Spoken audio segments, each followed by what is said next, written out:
Terima. Saudara-saudari sekalian, pada pagi ini YBK sekali lagi menyampaikan di Mahkamah Tinggi salam samad Kerajaan Negeri Selangor besar eskonya saya bagi pihak YBK. YBK ini terpaksa buat ini. Saman yang pertama telah dibuat mengenai dengan tanah salah guna kuasa. Yang kedua, saman yang kedua kerana kerugian YBK kerana membatalkan kerajaan membatalkan perbezaan UITM. Dan yang ketiga ini ialah saman yang serius dari segi moral kerana slandering, fitnah terlampau banyak. YBK sudah 20 tahun operasi, kerja bersungguh-sungguh membantu orang-orang miskin, tetapi kebutuhan yang berkaitan dengan tanah itu sangatlah hina. Menyalahguna kuasa, menggadaikan beratus juta pegawai-pegawai, pemimpin YBK mempunyai saham yang besar di dalamnya, mempunyai kepentingan. YBK tidak menjaga kepentingan orang miskin. YBK diberi tanah, tidak tahu mengurus, tidak tahu menyelenggara, kerugian, menindas, menipu orang Melayu. Ini adalah satu daripada sebutan-sebutan fitnah yang sangat penting. Maka pada pagi ini, tak tahulah sama ada apa yang dibuat oleh kerajaan negeri itu ada kaitannya dengan pilihan raya atau tidak. Saya tidak. Tapi mana lagi kami tidak mengadu. YBK sebuah yayasan yang kecil lawan dengan sebuah kerajaan yang besar. Saya rasa keadilan itu perlu kami cari melalui mahkamah, dan biarlah mahkamah menentukan bahawa apakah yang sebenarnya itu sebenarnya berlaku atau hanya tuduhan-tuduhan, lemparan-lemparan ataupun kata-kata yang sedap seenaknya saja tanpa ada penyelidikan, tanpa ada kajian yang betul daripada fakta-fakta yang sebenarnya.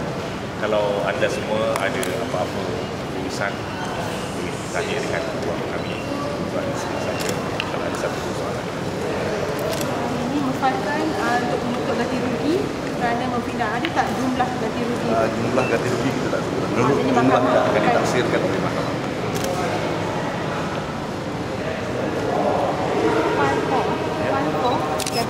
Defamation, ya. Tindakan ini semata-mata berasaskan kepada libel. Libel. Satu. It's a libel.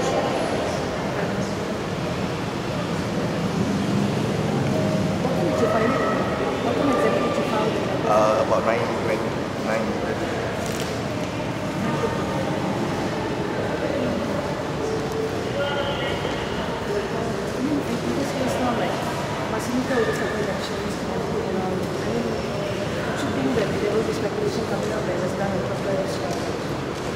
There is nothing sinister about it. In fact, we have pleaded. We have said the kertas putih that was issued, it was rushed through for purposes of the by-election to give legitimacy, to give formal status so that it will be believed by people. That adds to the stigma. We have pleaded that as an aggravating factor. Because in the white paper, the audit departments have declared that information that they have obtained thus far is insufficient, but only based on those limited information. So what is the purpose of the release of the white paper? But to give legitimacy to already allegations already made. So we have pleaded that there's nothing sinister about it.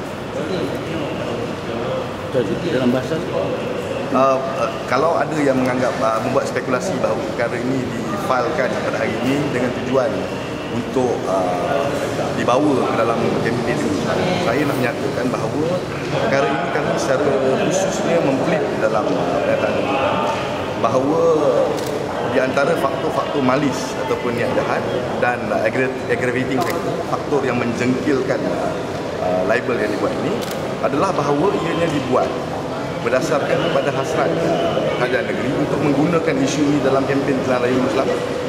Ya, ini bukan dibuat dengan satu tujuan tersirat untuk digunakan dalam kempen Pilihan Raya Muslim.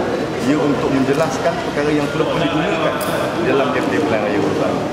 Ya, sebab tu saya katakan tadi dalam kertas putih yang dikeluarkan oleh kerajaan. Kertas putih ini perkara label yang diasaskan dalam tindakan ini mendahului kertas putih yang dikeluarkan oleh Dewan Undangan ini. Di dalam kertas putih, Jabatan Audit mengatakan bahawa maklumat yang dia ada tidak mencukupi kerana dia bekerja dalam satu ketergesaan. Jadi kalau dia mendahului laporan kertas putih, apa maklumat yang dia ada sebelum dia tengah? Kerana itu kita kata bahawa ketiadaan maklumat itu, walaupun dalam keadaan ketiadaan maklumat, dia perlu disegerakan, satu kertas putih perlu disegerakan untuk memberi satu formal statement kepada apa yang telah pun diperkatakan sebelum dari itu, supaya ianya boleh dijaga, diberusaha. Dan kita menggunakan faktor ini, bila kita plead, kita mengatakan bahawa ini adalah faktor yang menjengkelkan lagi label itu. Dan ini adalah salah satu faktor yang menyebabkan wujudnya melis, ya, yang mana dia tidak boleh bergantung kepada pembelaan qualified review.